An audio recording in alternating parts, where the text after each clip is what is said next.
The following story has been brought to you by StoriesToInspire.org. I had a guy in my minyan who, at that time, was very embarrassed. And every Shabbat, he had a different excuse why he didn't show up to shul on Shabbat. One week he was sick, the other week this, and the other week that. Finally, through the grapevine, one of the guys whispered in my ear, "Rabbi, you know why this guy never comes to shul Shabbat? Because the ring, he works on Shabbat. And he's too embarrassed to tell you. He works on Shabbat. And there's nothing that you can tell him that will change his mind."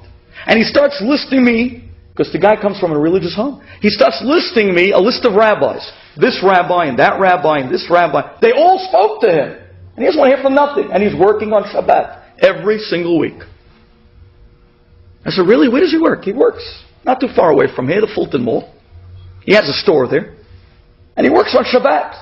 Rabbis turn blue. They can't get this guy to stop working Shabbat. Huh?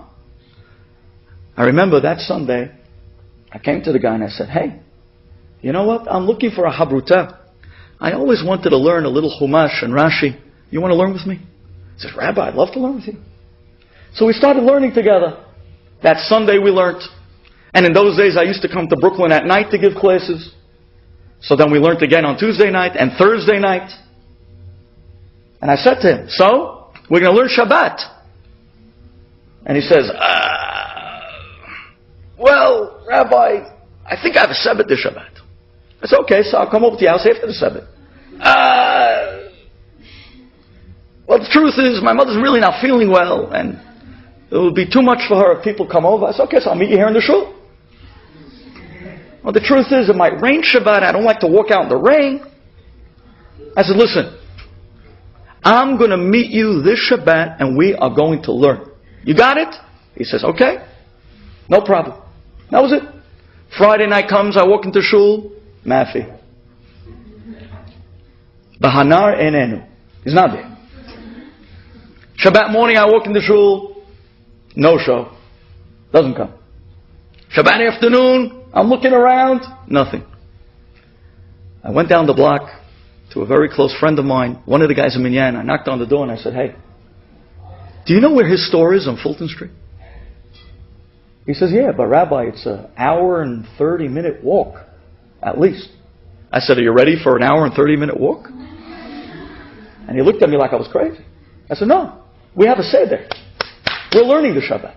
And he told me, we're learning. Me and this guy, and those of you who want to verify the story, you can come to me after the speech. I'll tell you the name of the guy from my minyan. We walked out to Fulton Street, Shabbat afternoon, an hour and 15 minutes somehow or other, Kvitzat HaDerech, it took us, and we got there.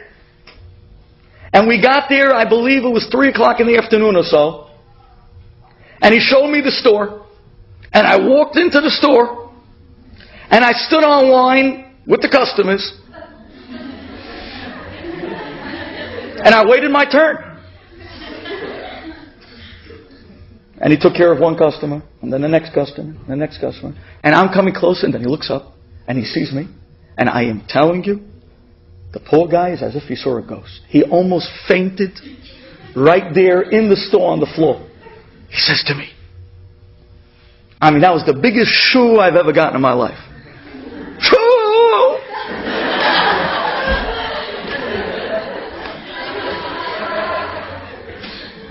"Rabbi!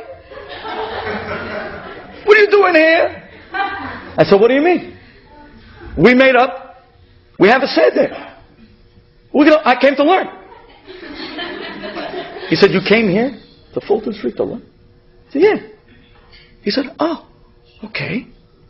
He turns to one of the guys there, the helpers in the thing. He says, "You take the showcase."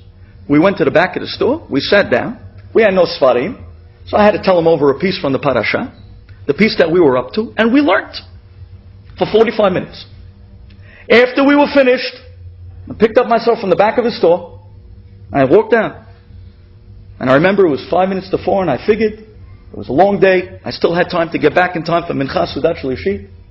So I start walking down the street in Fulton Street, and all of a sudden I hear a yell, "Rabbi, wait!" I turn around, and here's the guy waving his arms. And he kicks the guy out of the store, the guy that was helping him. He pulls down the shutters. He locks up the thing. He puts the keys on the corner, because he didn't want to carry. He runs down the block, and he says, "Wait for me! Don't leave me here! Take me with you." And he walked back with us to the shul. We prayed Mincha together, Sudat Shalishit, we ate together, and this guy has been Shomer Shabbat now for 10 years. Becha chotmin. How much do you care for another Jew? How much do you feel Borei Olam's pain? We can be the Abraham Avinus of this generation, the ones that are going to bring the neshamot that are lost back to their Father in heaven where they belong, and finally to bring Mashiach Tzidkenu. B'mhera Amen. Enjoyed this story? Come again. Bring a friend. StoriesToInspire.org